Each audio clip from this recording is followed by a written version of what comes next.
And Memphis is honored to play host this week to some American heroes. That's the name of an exhibit from renowned photographer Thomas Sanders. It's based on his award-winning coffee table book, The Last Good War, The Faces and Voices of World War II. Welcome. Thank you so much for being here today. Thank you. The pictures are fantastic. We were looking at them yesterday, and they really capture a unique quality of the veterans. What do you aim to do when you take these pictures and display them?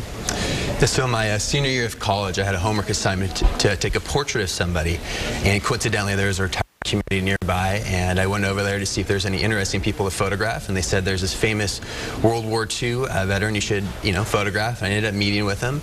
He told me a story how he triggered an S-mine during battle in Italy. Shrapnel came out, it hit him in his guts and his leg. This is quite graphic, but he took his canteen belt, he cinched it around his stomach to keep his insides from coming outside. Wow. They continued fighting, and hearing that story as a young 21-year-old really helped put my life into perspective. So I moved down to Los Angeles and I began photographing veterans in my free time, and then the Belmont Village senior living communities picked up my project and sent me around the country to photograph all the veterans living in their communities in 2009. And we're revisiting this the project this year.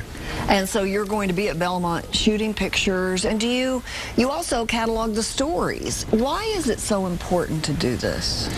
Our World War II veteran history is fleeting. We're losing our veterans every day. And my grandfather was in World War II, and his brother died in the Battle of the Bulge. And my grandfather never shared his story. So it's giving these veterans an opportunity to tell their stories before they move on. Yeah, in that war it was so different. They came back and they didn't really seem to understand they had saved the world, and they just got to work. That's right. I mean, they didn't elaborate on how special it was.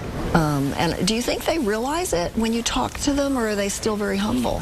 All the veterans are humble. The going into World War II is just a job that needed to be done. None of the veterans think of themselves as heroes in any way. Wow. And you've heard some stories, I'm sure. And keep looking at these pictures that we're showing.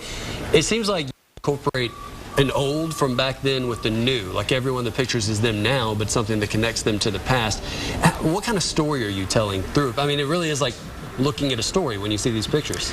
Yeah, I've added images into the backgrounds of the World War II veterans to hopefully take the viewer back into time of maybe what the veteran experienced during their time during the service. Yeah, you also feature women, which may surprise many people because, of course, there were not women on the battlefield as such in World War II. Tell us about that. Yeah, I should also mention that at the Belmont Village communities, I'm not only photographing World War II veterans, but Korean War and Vietnam War veterans as well.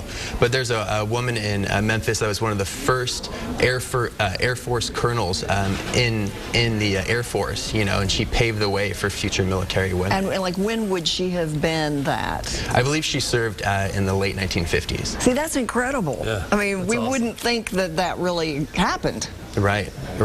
Yeah, there's all kinds of spectacular stories, and I believe at this Memphis location there's 26 veterans on display. Okay, great. That's so cool. So if we want to see that, here's the info on our screen. It's Thursday, 4 to 6 at the Belmont Village. We'll check that out.